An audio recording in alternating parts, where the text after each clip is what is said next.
जय हिंद कैडेट्स। आज हम देखेंगे एनसीसी के एग्जामिनेशन का पेपर किस लेवल का आता है और उसमें कौन कौन से ऐसे क्वेश्चन हैं जो लगातार रिपीट होते रहते हैं। तो चलिए शुरू करते हैं। सबसे पहले रिक्त स्थान भरने को आपके लिए आता है, जिसमें आप देख सकते हैं कि ये सेक्शन पेपर 1 जो है वह ड्रिल से संबंधित है। और यहाँ पर सबसे पहले फिल इन द ब्लैंक्स दिए हुए हैं, जिसमें पहला क्वेश्चन है विश्राम की स्थिति में दोनों एड़ियों के बीच की दूरी कितनी होती है। ठीक है, फिर है पीछे मुड़ के स्क्वाड में कितना डिग्री पर घूमता है। उसका अगला है खुली लाइन चाल में कितने कदम लिए जाते हैं। मार्चिंग के दौरान थंब का हुक्म किस पैर पर दिया जाता है। वर्ड ऑफ कमांड के दो हिस्से कौन कौन से हैं। तो ये है जो आपको पता होना चाहिए। मेरे ख्याल से आपको पता होगा। अगर इनमें से कोई भी क्वेश्चन आपको नहीं आ रहा है तो उसका आप कमेंट करिए, मैं उसका जवाब भेजूंगा। और अगर आपको पूरा ही पेपर नहीं आ रहा है या इसमें ज़्यादा दिक्कत आ रही है तो मैं पूरे पेपर का सॉल्यूशन जो है अपने चैनल पे डाल दूंगा। फिलहाल हम सिर्फ 5 पेपर देख रहे हैं। अब देख रहे हैं हम सही गलत क्या क्या है। सही गलत में पूछ रहा है कि पीछे मोड़ में कैडेट 45 डिग्री घूमता है। दूसरा है आधा दाहिने मोड़ में स्क्वाड 90 डिग्री घूमता है। तेज चल में दो कैडेट के बीच की दूरी 45 इंच होती है। सावधान की स्थिति में अंगूठों के बीच का कोण 30 डिग्री होता है।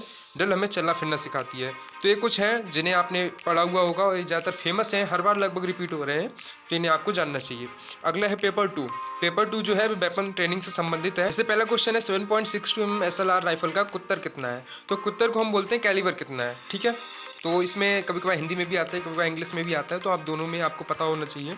फिर दूसरा क्वेश्चन है .22 राइफल की मजल वेलोसिटी कितने फीट प्रति सेकंड होती है। तो मजल वेलोसिटी आपके लिए सभी राइफल्स की क्लियर होनी चाहिए।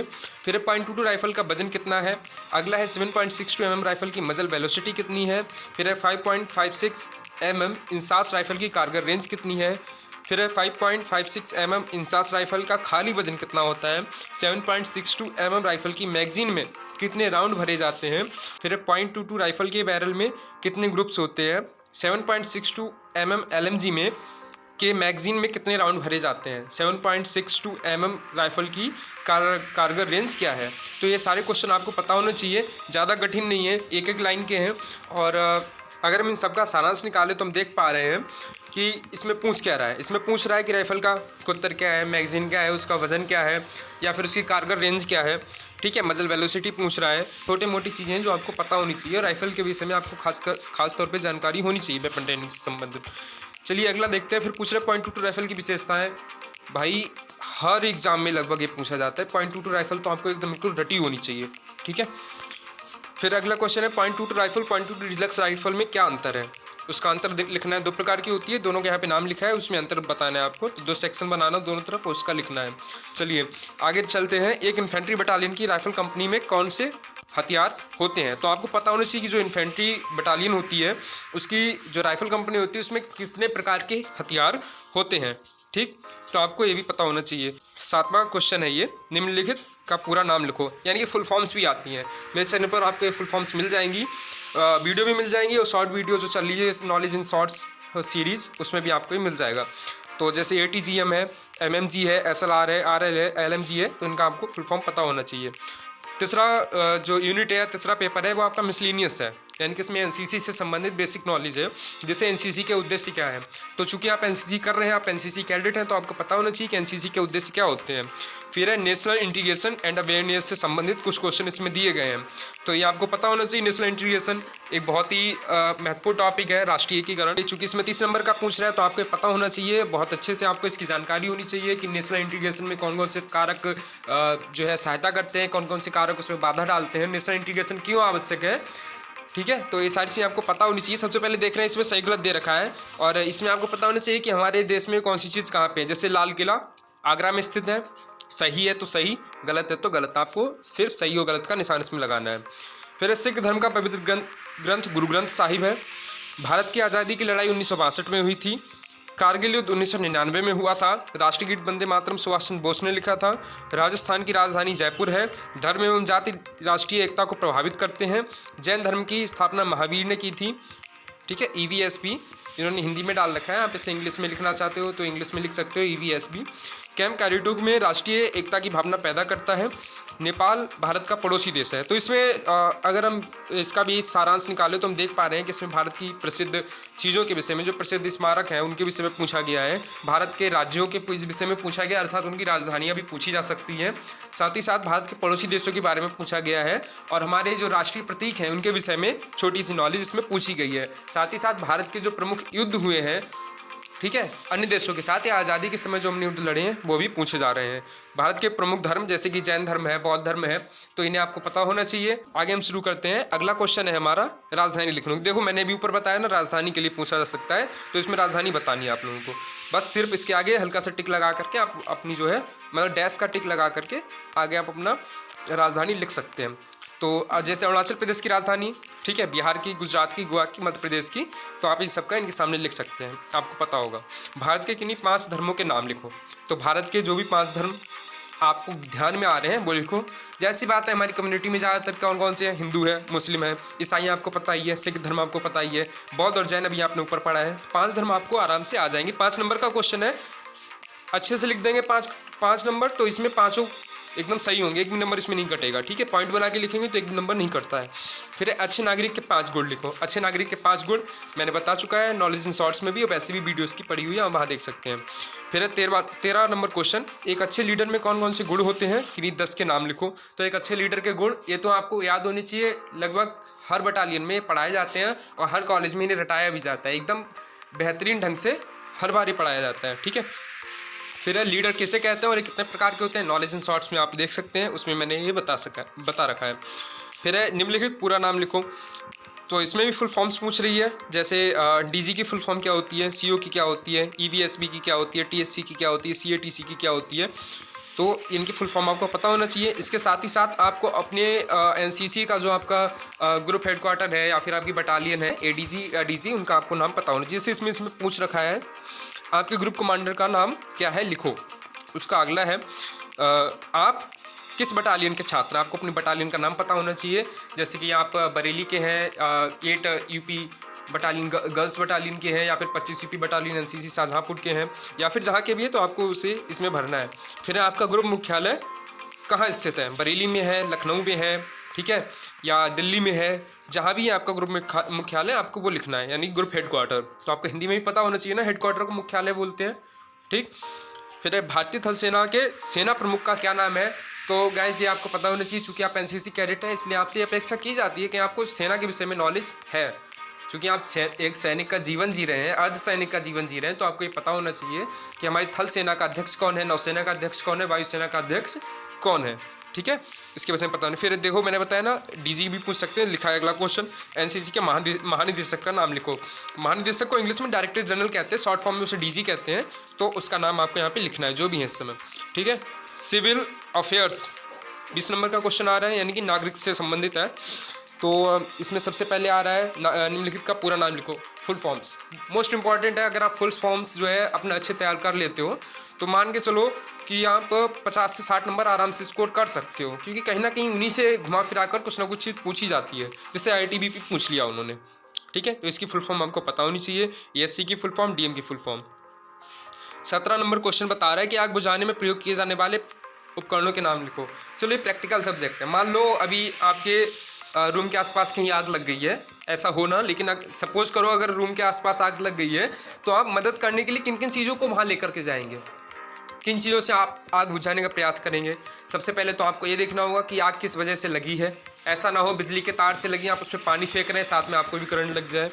तो कई वजहों से आग लगती है, तो उस आधार पर आप किन किन चीज़ों का प्रयोग करेंगे, आप प्रैक्टिकल सोच करके इसे आराम से लिख सकते हैं, ठीक है। अगला है बाढ़ आने पर एनसीसी कैडेट क्या मदद कर सकते हैं। ये भी आप प्रैक्टिकल कर सकते हैं कि आपके क्षेत्र में बाढ़ आ गई है, ठीक है, और लोग जागरूक नहीं हैं बाढ़ की वजह से, बाढ़ के बारे में, तो आप कैसे उनकी मदद कर सकते हैं, लोग आपदा में हैं, ठीक है, तो आपको पता होना चाहिए। तो ये तो सिर्फ प्रैक्टिकल सब्जेक्ट हैं जो आप रैलियाँ वगैरह निकालते हैं उससे संबंधित। चलिए अगला है social awareness and community development से। तो इसमें बताया गया समाज सेवा और सामुदायिक विकास। पहले देखने क्वेश्चन कौन सा है हमारा, एनसीसी कैडेट सिविल प्रशासन की किस प्रकार मदद कर सकते हैं। इसको पता होना चाहिए सिविल प्रशासन क्या होता है, अर्थात नागरिक प्रशासन। तो इसमें क्या होता है, डीएम और आपका जो बीडीओ वगैरह होते हैं या तहसीलदार होते हैं या फिर जो पुलिस है, तो ये सब आपके सिविल प्रशासन में आती है, यानी कि जो नागरिकों से संबंधित जो प्रशासन का कार्य करते हैं। ठीक है, अगला क्वेश्चन हम देख रहे हैं। अगला क्वेश्चन है आपदा कितने प्रकार की होती है, नाम लिखो। तो आपदा आपको हर बार पढ़ाई जाती है। आपदा 2 प्रकार की होती है, एक प्राकृतिक और एक कृत्रिम। आपको उनका नाम लिख देना है, आपको 5 नंबर मिल जाने हैं। ठीक है, 5 नंबर का है चूंकि, तो आपको लिख देना चाहिए कि प्राकृतिक आपदा में कौन कौन सी आपदाएं आती हैं, कृत्रिम आपदा में कौन कौन सी आपदाएं आती हैं। ठीक है, तो ऐसा करने पर अगर आप बढ़ा करके थोड़ा लिखेंगे, क्योंकि 2 ही ऑप्शन आप लिखेंगे तो उसमें नंबर काटने का रहता है, थोड़ा खतरा रहता है, तो आप बढ़ा करके थोड़ा लिख दें। 1 मिनट ज़्यादा लगेगा बट आपको नंबर पूरे मिलेंगे। ठीक है, अगला क्वेश्चन है मनरेगा को परिभाषित कीजिए, उसकी शुरुआत कब हुई थी। देखिए मैंने कहा था आपको कि आप वो अगर फुल फॉर्म से याद कर लेते हैं तो आप 50 से 60 नंबर आसानी से स्कोर कर सकते हैं। यहाँ पे मनरेगा पूछा गया, मनरेगा को परिभाषित कीजिए। यदि आपको मनरेगा की फुल फॉर्म पता है तो आप खाली वही लिख देंगे, तभी आपको 1 नंबर आसानी से मिलेगा। ठीक है, उसके बाद आपको पता होना चाहिए कि मनरेगा की शुरुआत कब हुई है। जो प्रमुख जन कल्याण की जो योजनाएं चल रही हैं अभी से नहीं, प्राचीन समय में, और जिनका हम देख पा रहे हैं अपने सामने, जो हमारे सामने हमें दिखाई पड़ रही हैं, उनके विषय में आपको पता होना चाहिए। जैसे मनरेगा गांव-गांव में चलती है।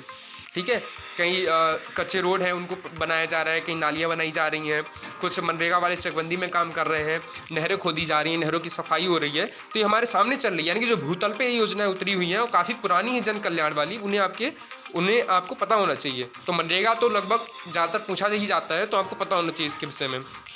फिर निम्न का पूरा नाम लिखो। देखो फिर से आगे फुल फॉर्म क्या है, YEP, CMO, WHO, HSH, H&H है। ठीक है, H&H है, HSH नहीं है, H&H है। फिर उसके बाद FA है। ठीक है, इनकी फुल फॉर्म आपको पता होना चाहिए। उसके नीचे कोई 5 सामाजिक सेवा के कार्य लिखो। अब मैं आपसे पूछ रहा हूँ, आप अगर समाज की सेवा करना चाह रहे हैं तो आप कौन से 5 कार्य करेंगे? जो भी आपकी समझ में आ रहा है वो 5 कार्य लिख दीजिए। प्रैक्टिकल है ना, प्रैक्टिकल सब्जेक्ट है बिल्कुल। ठीक है, अगला है हेल्थ एंड हाइजीन का। देखिए हेल्थ एंड हाइजीन है, यहाँ ये टॉपिक है और ऊपर H&H करके दे रखा था, घ वाला। ठीक है, तो ऐसे भी आप पकड़ सकते हैं, कई सारी फुल फॉर्म्स तो आपको इसी पेपर में ही मिल जाती हैं। सबसे पहले इसमें भी रिक्त स्थान आए हैं। क्या आया है, मानव शरीर में अस्थियाँ होती हैं, तो कितनी अस्थियाँ, अर्थात हड्डी से संबंध है। शुद्ध हिंदी भी प्रयोग हो जाती है, तो आपको पता होना चाहिए कि हड्डियों को अस्थियाँ कहते हैं।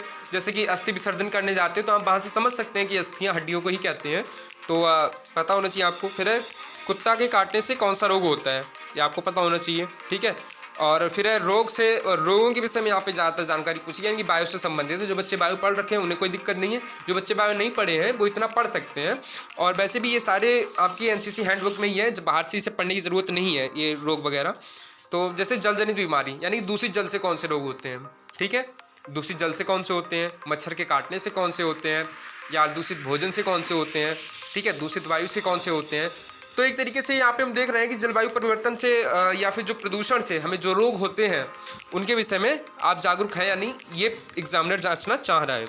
जैसे मच्छर के काटने से, ठीक है, फेफड़ों द्वारा श्वसन के दौरान अपशिष्ट पदार्थ बाहर निकाली जाती है, मतलब कौन सी फेफड़ों के द्वारा कौन सी गैस बाहर निकाली जा रही है, इसका पूरा मोटो ये है कि यही पूछना है उससे।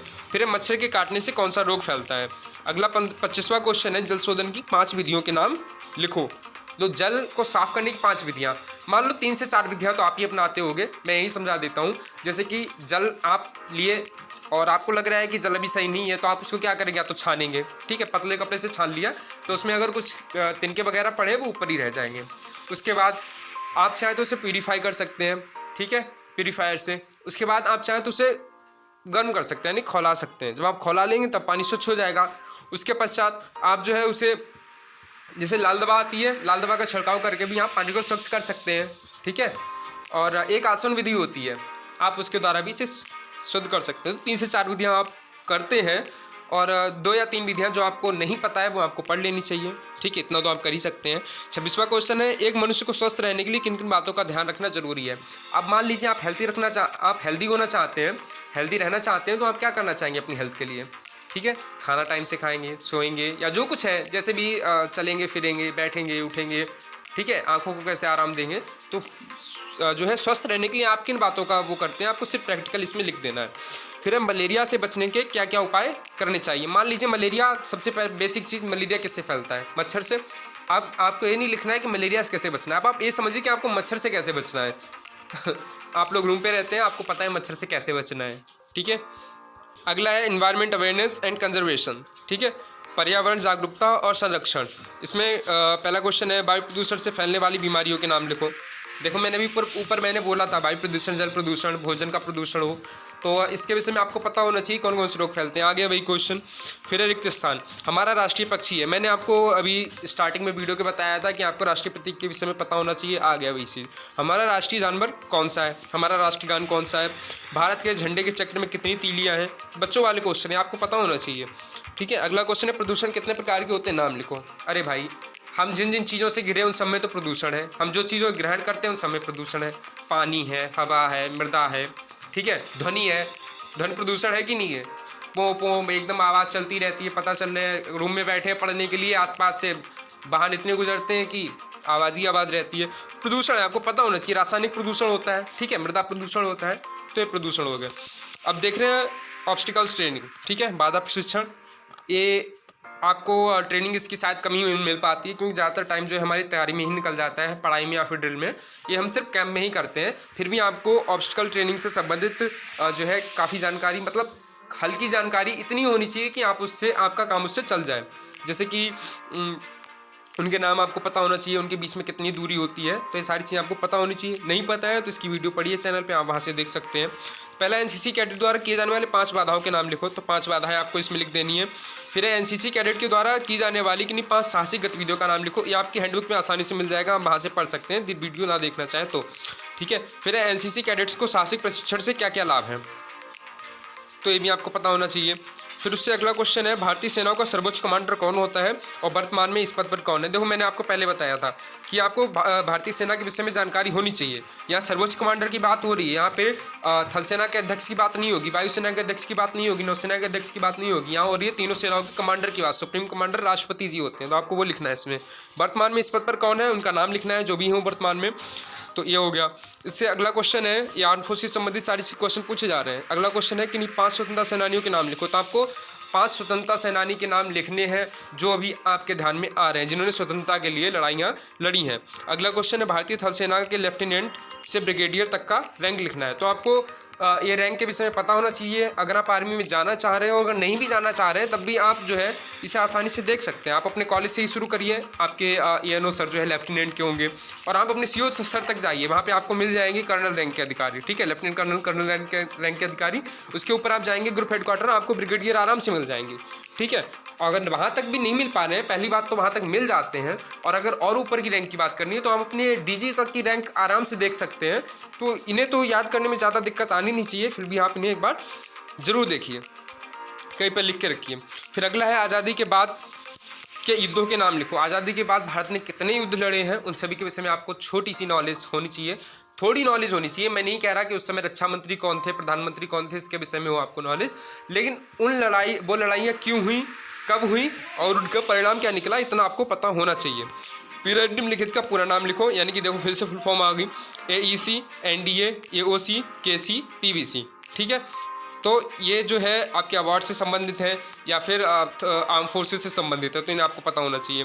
फिर है मैप रीडिंग, मैप रीडिंग में भी क्वेश्चन आ रहे हैं। तो कंपास लगभग हर साल आपको पढ़ाया जा रहा है, तो कंपास कितने प्रकार के होते हैं, नाम लिखो, पता होना चाहिए आपको कंपास कितने प्रकार के होते हैं। फिर एक कंपास के 5 हिस्से पुंजों के नाम लिखो, ये भी आपको आना चाहिए।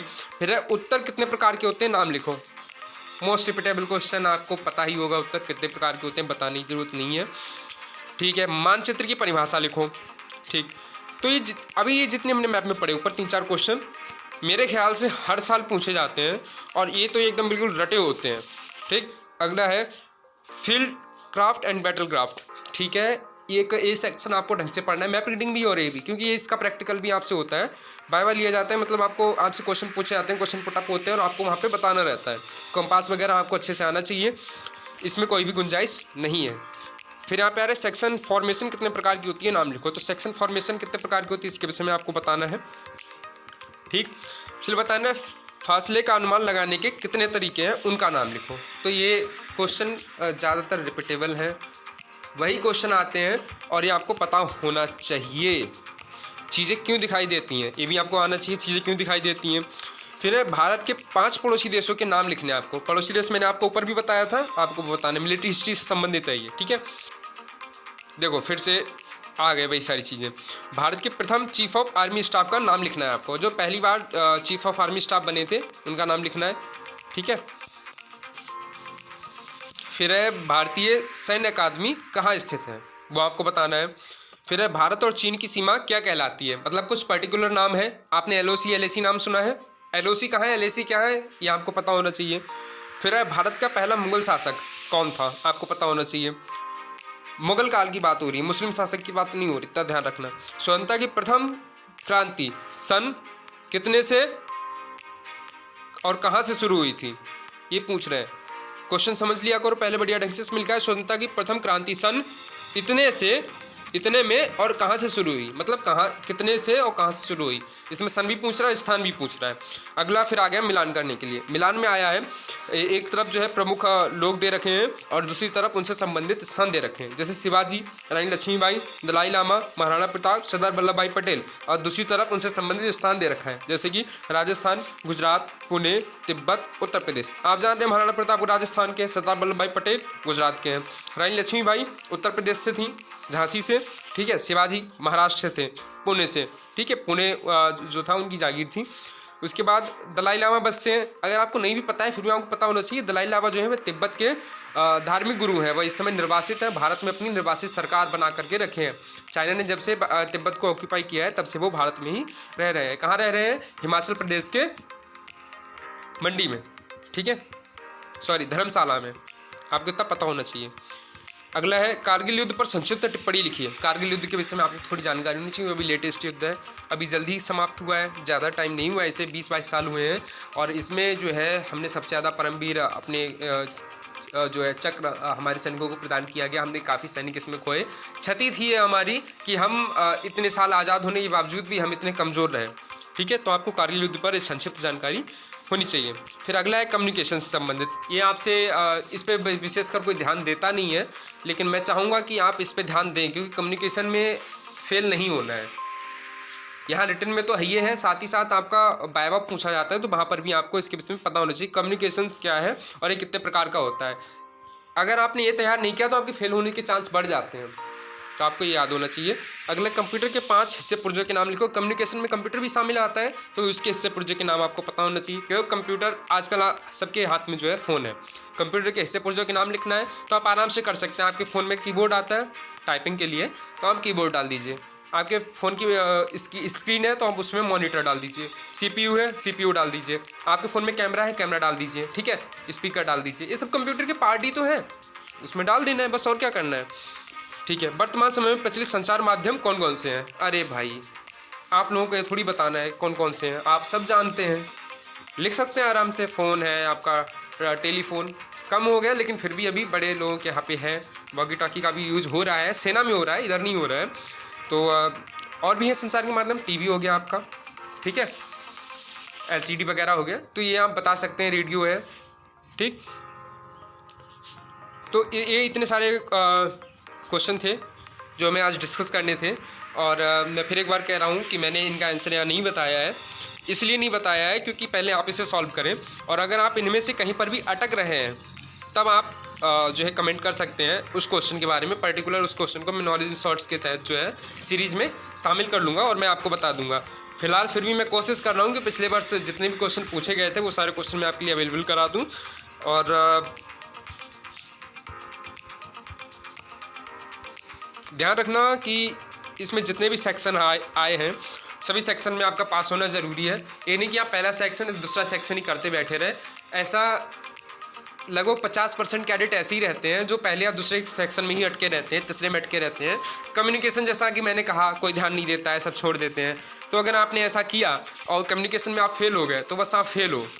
NCC का हिसाब है कि आपका सब में जितना भी आपके पार्ट है सभी में आपके पास टोटल 40% होने चाहिए और ओवरऑल आपका 50% नंबर बनना चाहिए, ठीक है, तब आप पास माने जाएंगे, नहीं तो आप फेल हैं। तो जितने भी ये यूनिट बताई मैंने, या जितने भी इसमें पेपर फर्स्ट सेकंड थर्ड करके दे रखा है, जैसे हमें सीनियर्स दे रखा है पेपर थर्ड का, तो इस पूरे पेपर में आपको 40% नंबर लाना आवश्यक है। अगर 40% आपके मार्क्स नहीं आ रहे हैं तो आप फेल हैं इसमें, और इसमें फेल है तो पूरा फेल है, ठीक है। सब में 40% अलग अलग अपने अपने, और ओवरऑल जो टोटल बना है वो 50% से ऊपर होना चाहिए तब आप पास हैं। क्योंकि आपको 2 साल बी सर्टिफिकेट की तैयारी करनी पड़ती है, 2 साल तक आप वही चीज़ दोबारा पढ़ते हैं, फिर भी अगर आप इतना नहीं कर पा रहे हैं तो आपसे उम्मीद नहीं की जा सकती कि आप आगे देश की सेना में जाकर के क्या करेंगे, ठीक है। और सी सर्टिफिकेट की बात रही तब तो आपको और भी ज़्यादा आपसे उम्मीद होती कि आप 3 साल तक लगातार कर चुके हैं तैयारी। सबकी तो नहीं कह रहा, लेकिन बाकी सभी कम से कम 2 कैंप तो कर ही चुके हैं ATC का, ठीक है, CATC का, तो वो आपको पता ही होना चाहिए। तो ये कुछ क्वेश्चन थे, इन्हें आपको पता होना चाहिए। मिलते हैं अगली वीडियो में, और मैं कोशिश करूँगा और चीज़ें आपके लिए उपलब्ध करा सकें। जय हिंद।